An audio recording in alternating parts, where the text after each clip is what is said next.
All right, we are at episode 46. We are going to continue our tribute to Mr. Chuck D. He's turned 60 years old. I believe this, I don't know the exact date. I shouldn't act like I know. It's contemporaneous to the show. We'll say that. So he turned 60 on August 1st.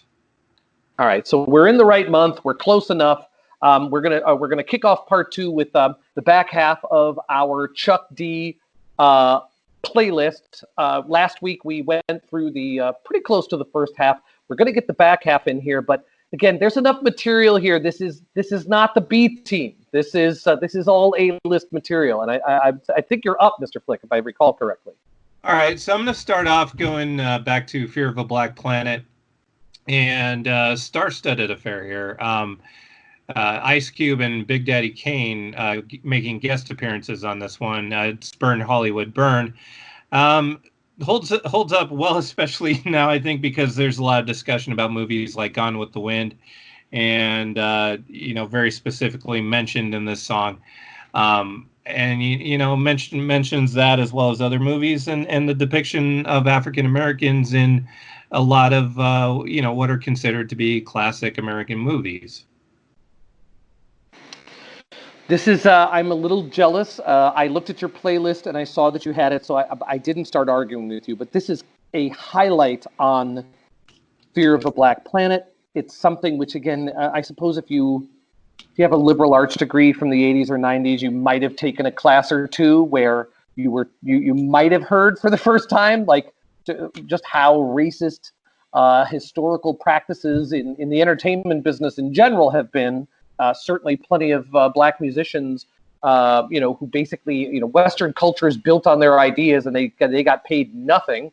Hollywood was no better, and has a plenty long legacy of, and again, I don't know where I would have heard that if he wasn't singing about it there.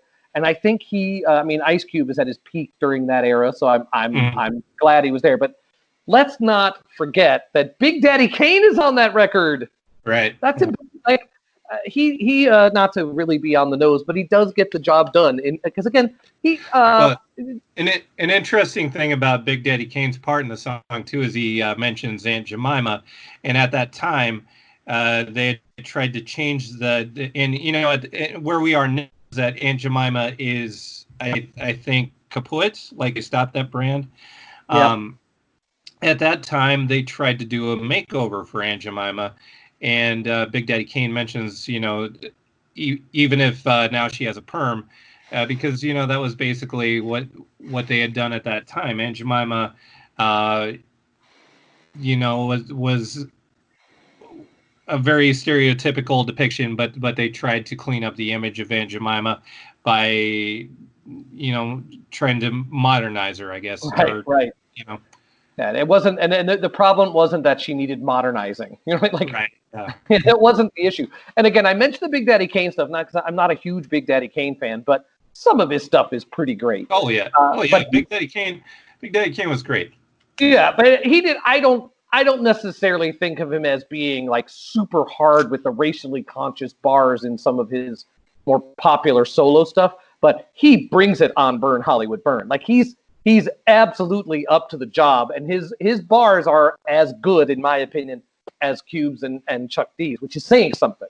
He did not. He was not coasting at all. But Big Daddy Kane in no way was a lightweight. No way. I agree, but right. I don't think of him as being at the forefront of sort of the socially conscious end of rap, which was there was a cottage industry at that time. I don't know. It sort of seems to come and go. Not that I'm paying attention every minute, but like that was a little bit out of. It wasn't off-brand for Big Daddy Kane to do that, but it was. I think there are some people who wouldn't have expected him to come that correct, and he did. He really did. Good call. Agreed. I'm jealous you took it. If you hadn't, I surely would have. Going back into the weird corners of the Chuck D career to again, it's just I don't know why I have this complex where I feel I have to do this, but I want to grab Superman's Black in the Building. This goes back to this album is 2005. Here's where I'm going to screw up the album title: New Whirl Odor from 2005. not I'm not going to claim this is necessarily an album that I would call a Public Enemy highlight, but the last song on the record is almost 12 minutes long. It's played by a live band, and there are not a lot of songs over 10 minutes long that are interesting by any band in any genre. Like, generally, if you can't get it out in 10 minutes, you better have a pretty damn good reason, I think, in most cases. Public Enemy is not a band that I think of as using their albums as a chance to stretch out and go noodling, you know what I mean? And just do some sort of artistic indulgence. I think they're usually very economical. And I love this song because it's not that. And they are able, and it hangs on Chuck D, like pretty much everything we're picking does. But for them to be able to write a 12-minute song with a live band that is interesting for 12 minutes is an achievement for any band. No one expects them to be able to do it, and they totally did. I think it's great, and I don't claim I listen to it all the time, but every once in a while it scratches a certain itch that nothing else in their catalog does, and it just goes back to my thing. He's an omnivore. This is not just heavy 4 on the floor, 4/4 time stuff. I don't want to act like it's Rush or something with like math rock time changes or anything. It's not that, but the song does not rely on any of the usual comforts of a rap song. Like, there aren't a lot of rap songs that are done in waltz time. Like, it just rap always implies that there's going to be a meter of some sort, a 2/4, 4/4, or whatever cut time, but like straight beats. And they don't do that here, and it totally works, and I wish they would do more of it. It's 12 minutes. Maybe that's a little much to ask of y'all, but do give it a try. Superman's Black in the Building. It's the last cut on New World Odor from 2005. Okay, so I'm going to go. I'm going to kind of stay in that early '90s era, which was so strong, and a song that, like, looking back on this, I thought it was a single, but wasn't actually a single. So I think it definitely qualifies for a deep dive list. But the song is from Apocalypse '91. The Enemy Strikes Black. It's By the Time I Get to Arizona, which there's another case where he's referencing other music. He's referencing By the Time I Get to Phoenix, the Jimmy Webb song. But yeah, I mean, very different thematically, in this case. Bit. Yeah. Because the subject matter is, basically retaliation on Arizona, because at that time their governor had canceled Martin Luther King Jr. Day as a paid holiday, and and so thematically, it's pretty potent, but also musically, it's very potent. There's this driving bassy guitar to it that is really drops that hammer, and so it's a really strong track. It's I looking back on it, like, it's kind of amazing to me that it wasn't a single, but it might have been a pretty controversial one if it were. And maybe that's why I think it was. Maybe that's why I'm thinking it was a single, is because I think there was a lot of controversy around it. Yeah, I was working college radio in '91, and I remember seeing a 12-inch single. It might have been a promo only, I think. I could just check Discogs. I will in a little bit here. But I'm going to second that one. Again, it's another song where the nation, for better or worse, was at least had been shamed into acknowledging the importance of Martin Luther King, not just to the planet, but the country, trying to do the right thing of giving him a holiday. And I mean, Arizona sort of stood at that time for sort of a more libertarian West rather than, I don't know if it was pure knuckle dragging. There was enough knuckle dragging there that it's certainly a main ingredient, but there was always a sort of libertarian argument presented as to, oh, not another holiday, and oh, where does it end? Usual bad faith crap that we still deal with today. And if Public Enemy wasn't singing about it or rapping about it, who in popular culture was going to take up what ends up being the right side of that argument? Like, it's the gutlessness of everybody else maybe that's on display here. and not necessarily the boldness of Chuck D, because by then they're 4 albums in. This is what they did. Like, it's the gutlessness of everybody else who didn't want to risk offending radio programmers or whatever it was, and letting that topic go. So again, I'm jealous, and I wish I'd picked that one myself. Yeah, and I would say too at that time, there was game in controversy, but the controversy was usually on more around sexual content, and so a lot of times it was done maybe to sell records, whereas this kind of controversy that Public Enemy was dealing with was not really. Maybe it was helping their sales, but I think maybe hurting it just as much. So yeah, I mean there certainly were other rap groups that were controversial at the time, but it was usually centered around sexual content. Boy, we didn't script this, but we couldn't have scripted it any better, because up next, I'm really going, I admit, this is a little over the top. Chuck D makes an appearance on a Twisted Sister tribute album. I'm not making this up. I believe, if I had to guess, it is because they were both from Long Island.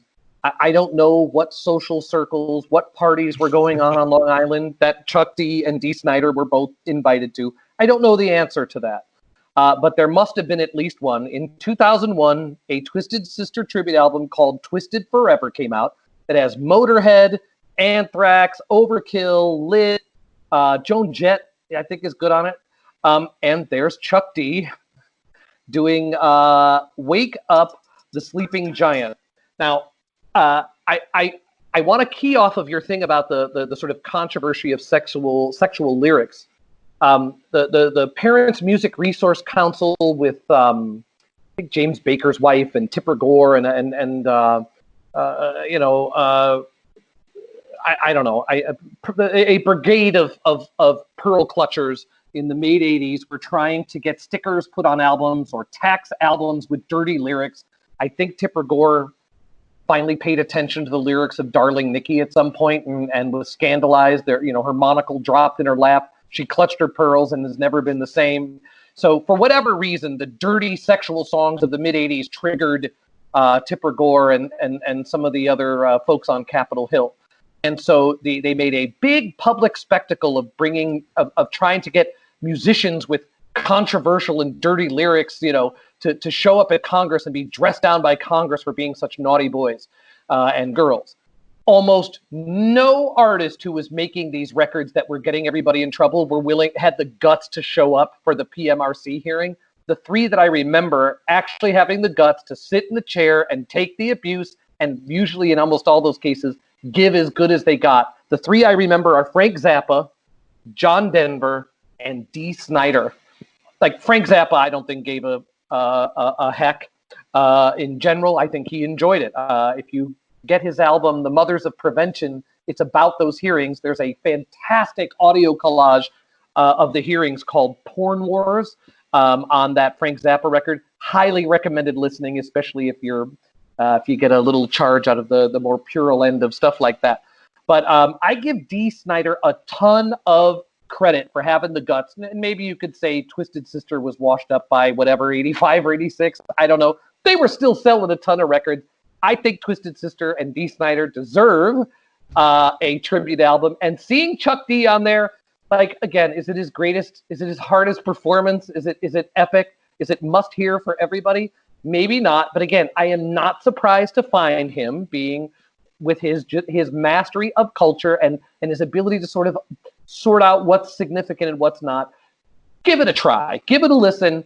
It's good enough for him. Like, Dee Snider is good enough for Chuck D, so he's good enough for you. Give it a try. It's on Spotify. I'll put it on the playlist for you. All right. All right. So my next one is from one of Chuck D's solo records, which are not dissimilar to Public Enemy albums, because it really is, like, he is, not to take anything from anybody else, but I mean, a lot of lot of the collaborators are similar.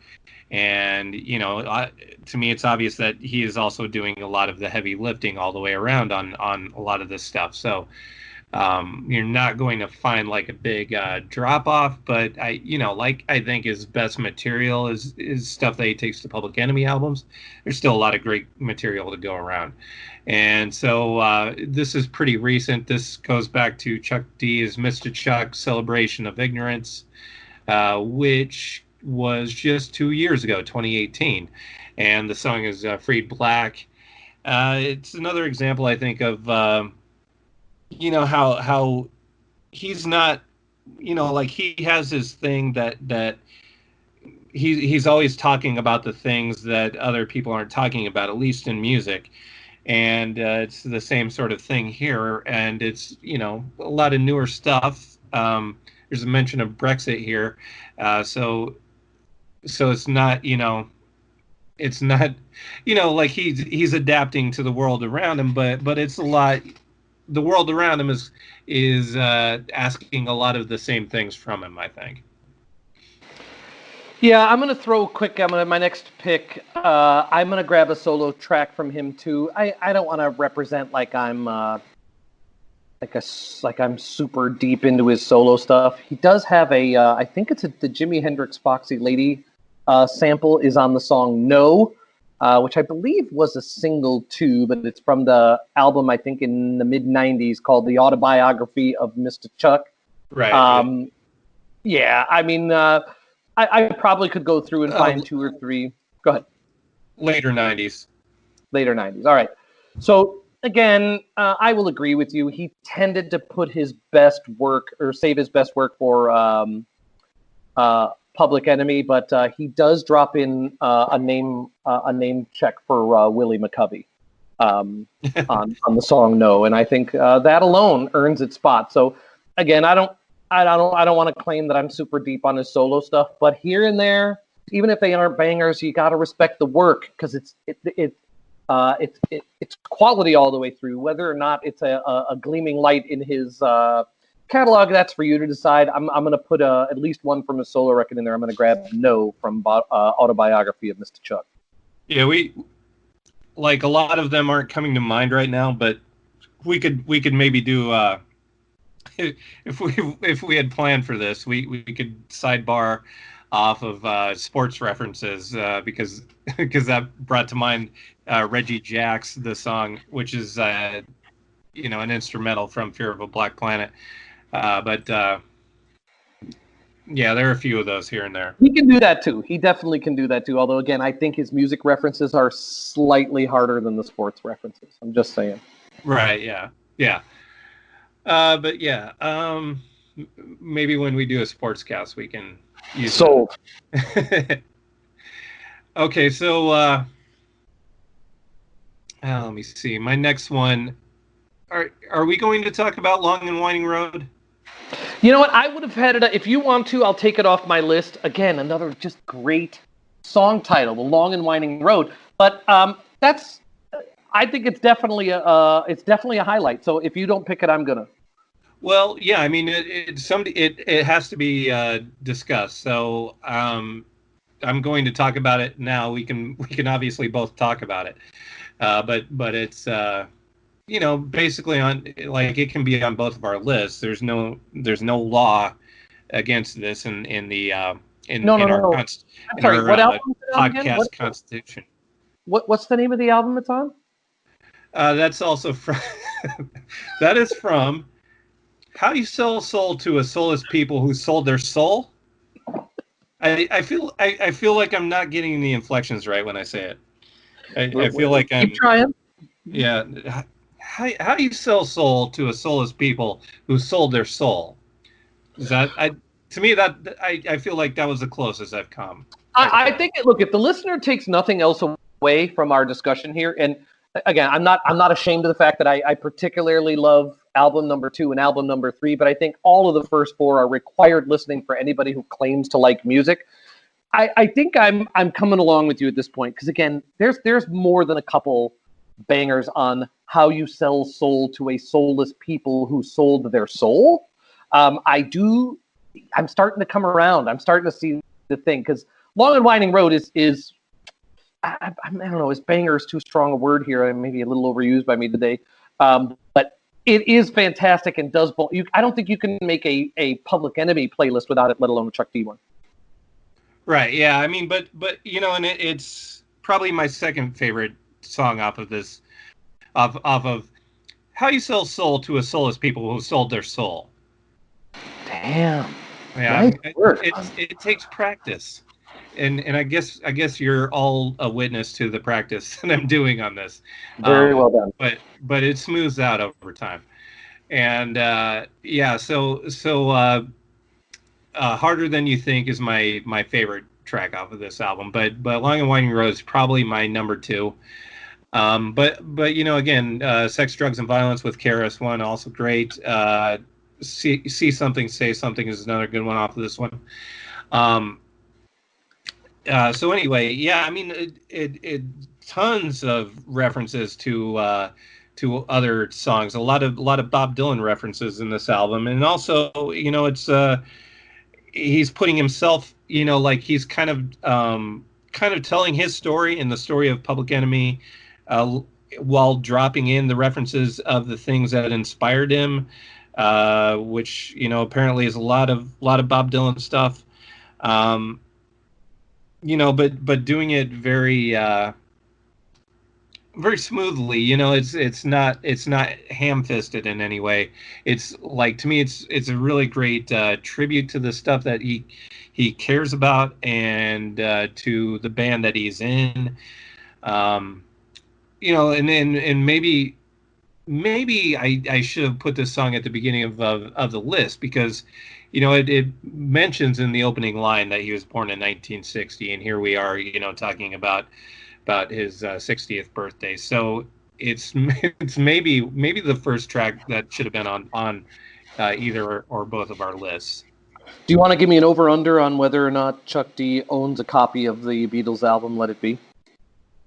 I bet if we emailed him, he'd tell us. Well, that's not really an over-under, because it's a yes or no. There isn't like a... What are the odds? I'm not a sports gambler. I fail at things. You caught me. But what odds do you want to give me that he's an owner of the Let It Be album? I don't know, but this is going somewhere, so I'm curious. No, I'm going to let it go. I'll let it go, but I'm going to reach out and I'm going to ask. All right. Go ahead. Why do you mention Let It Be, though? Because the Long and Winding Road. Oh, right. Okay. I'm going to double back. I promise this is the last one I'm going to do of this, going outside of his normal. Yeah. This is guest appearances and tribute albums. I think are an underutilized yardstick, but I'm a weirdo. I'm a Bootsy Collins fan. Like, I don't mean that to say like I can quote chapter and verse from his catalog. Some of his solo records are not all that great, but Bootsy Collins is one of the greatest musicians, I think, certainly of the 60s and 70s, and he was in the right place at the right time for just some amazing music. He's played with like the greatest virtuosos of black music for sure, in living memory, and no one ever accused him of not being up to the job. So I am unashamed digging into Bootsy Collins' solo career. I am grabbing the song Illusions. It is from an album called Worldwide Funk that came out only a couple years ago. It has Chuck D on it, but it also has Buckethead on it. Again, I'm not a huge Buckethead fan in general. I do love the fact that the man made a career out of wearing a Kentucky Fried Chicken bucket on his head. Like, that is spectacular. And if you're not familiar with Buckethead, I would describe him too as a virtuoso, maybe a little bit of a left field virtuoso. But if you don't spend a lot of time with Bootsy Collins stuff, I wouldn't start with his solo records, and I wouldn't start with the song Illusions from Worldwide Funk. But you got to get there eventually. Chuck D is as good a reason to go there as any. I might need to do a Bootsy Collins show someday. I don't know. We'll see if we can pull it off. But for now, that'll be my last guest spot appearance. I consider Chuck D. Maybe it's not. I don't know how memorable a performance it's going to be to the super hardcore fans, but again, you find him around great, and this I think is an example. All right, my next one. Actually, since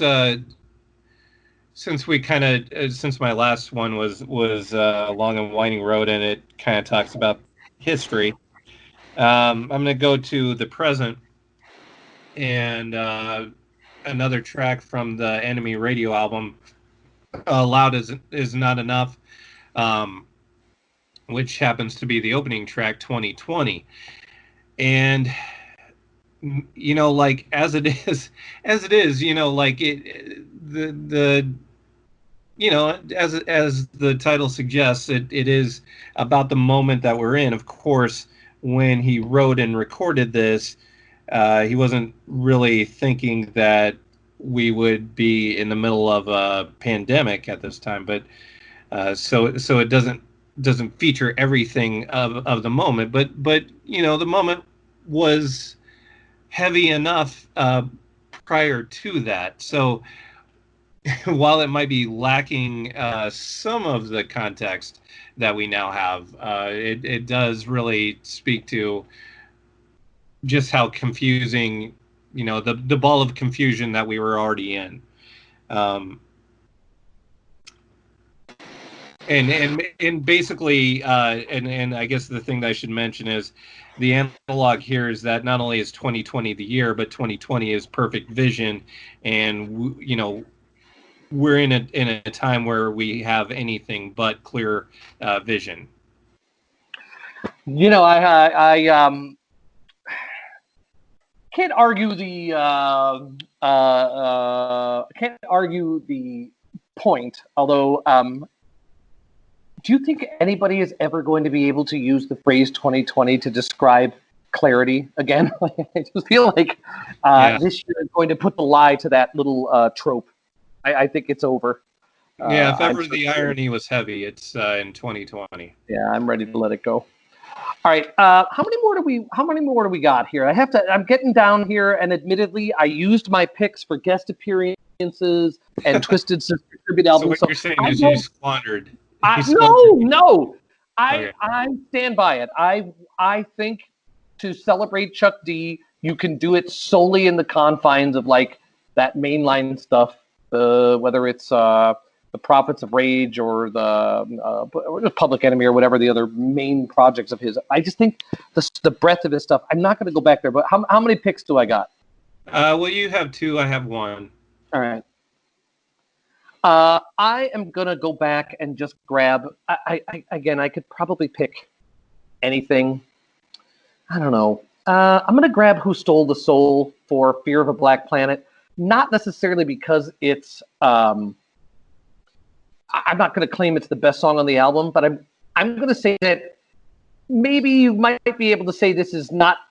This would maybe in the lower half of the record. It's still great. It still belongs on a playlist, and I just don't think you can. There's that thing of his voice being repeated on a key word. Just here in this case, it's just soul. Just that the command he has on that single word and looping it. Like, how often is that used on Public Enemy records where he literally just has to say one word or a couple words and all you got to do is loop it. And that's hard. Like, it's great. And I just don't know anybody else who can do that.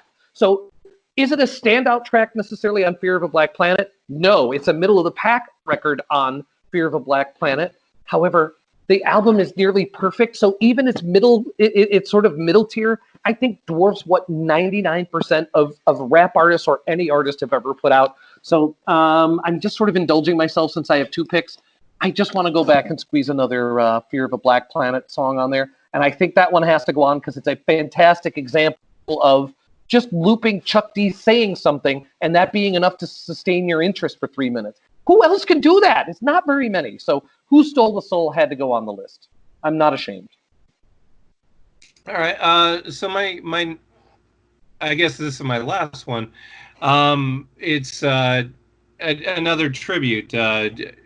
It's the Ali rap theme, which was a single. And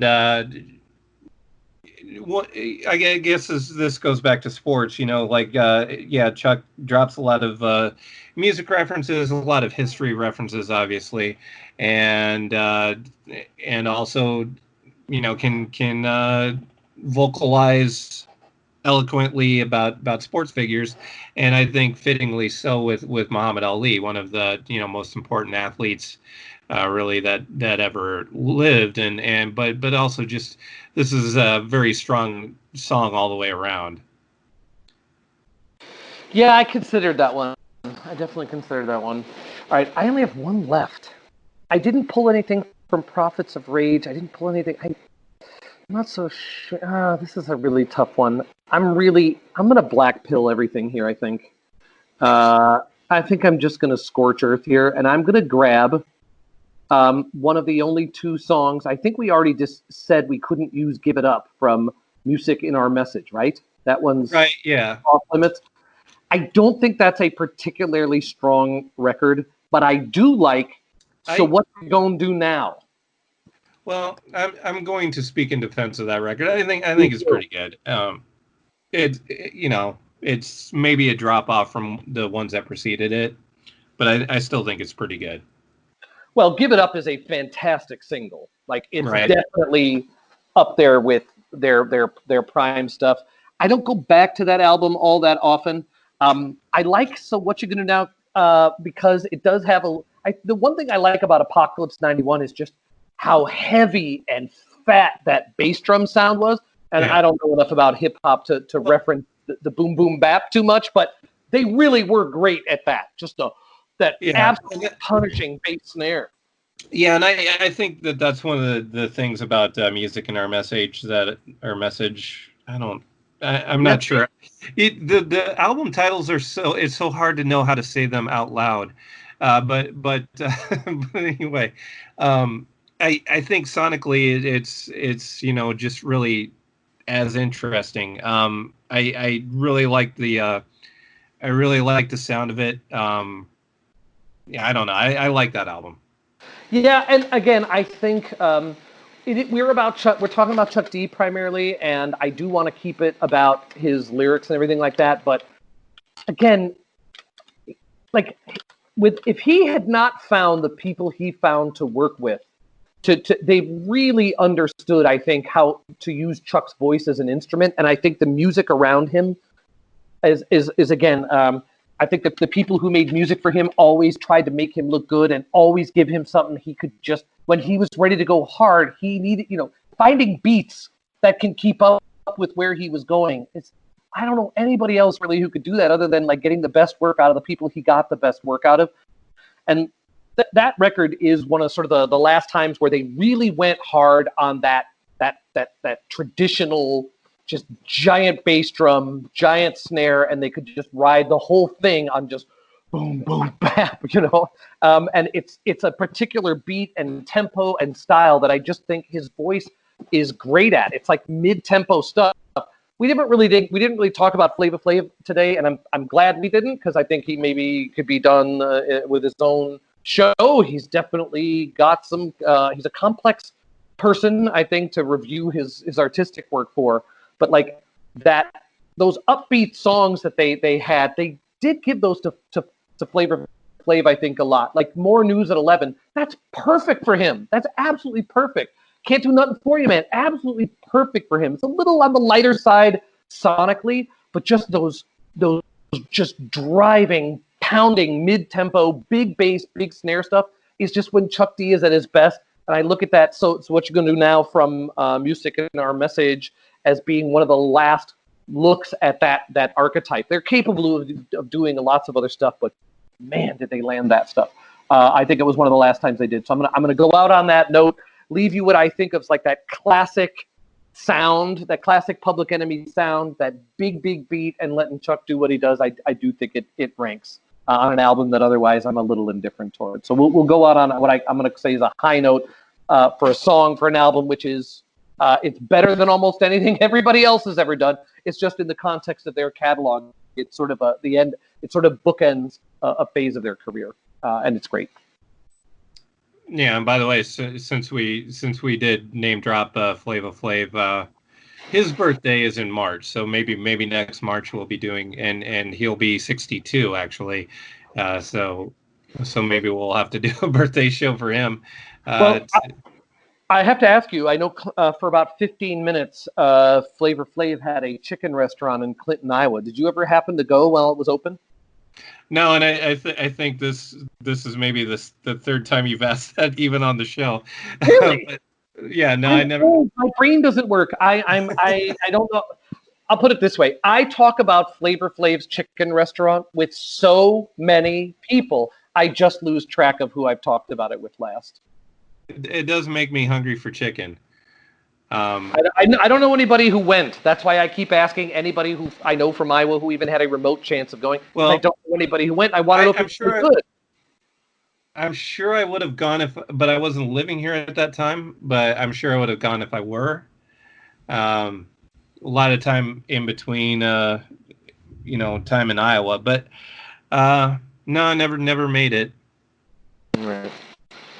Well, I'm willing to. I don't know if there's a full show in Flavor Flav. We're going to find out in March. Let's see how March goes. Yeah, maybe not, but we'll definitely have to keep it in mind so we can wish him a happy birthday at that time. But for right now, happy 60th birthday, or belated 60th birthday, because it was August 1st, to Chuck D, Carlton Ridenour, the GOAT, as far as I'm concerned, of hip hop. Yeah, I'm a little worried that young people haven't picked up on Public Enemy, and that is not perceived as relevant, even though I think their entire career is more relevant than it's ever been. And we're a little bit of homers for him, and a little bit of homers for PE, but I think you could do a lot worse, especially today. So I just say an unreserved endorsement of look at his whole body of work and listen with an open ear and give him a chance, and you're going to realize how far ahead of the curve he was, not just with the approach with the music, but just, I mean, in terms of, I think he pretty much called where we end up. Like the place we are now, I think I think he was trying to warn us, and I think he was one of the very few who credibly did so. Well, I do want to, so to that point, I kind of want to argue it a little bit. It's not that I don't feel like, and I think I've said this, on other shows, I don't necessarily think that the moment that we're in is so much different. It's just that more people are paying attention to what's going on.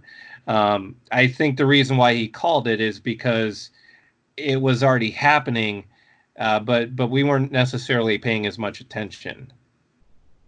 I'll concede the point to an extent, but I'll say this. I think when he was, particularly those first couple of records, I think there were a lot of people who were still wearing the mask of their, and I think he predicted exactly what was going to happen when the mask comes off. Like as soon as the years and years of institutional racism, there's a point past which you shouldn't expect other human beings to tolerate their oppression, and I think he foreshadowed that, and I think he correctly called, like, there were a lot of people who wanted to be respectable and not be called racist at the time, and even implying they were racist could create this gigantic sort of bad faith dust up.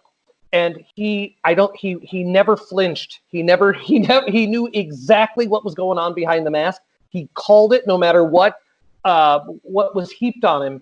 And he's been vindicated, in my opinion. And that's sort of where I'm going with it. Is I think he understood how the front of legitimacy was protecting things that were wholly rotten, and that it was their rottenness that was going to eventually make them collapse in a way that is devastating for everybody who has to be around it. And I don't know that I would have come to understand that then, or understand it the way I do now, if I just hadn't heard those things from him. It did prepare me for.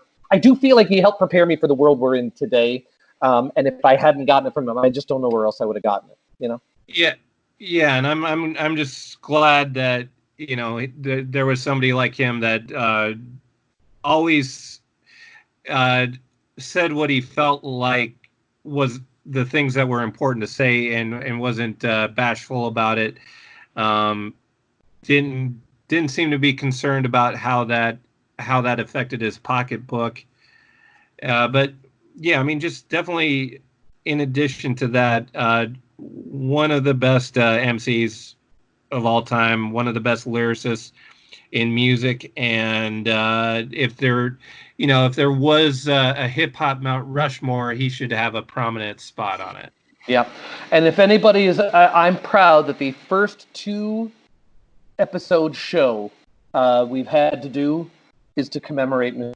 Chuck D. I think that I intended as an honor that we needed to spread out over 2 shows to get it all in.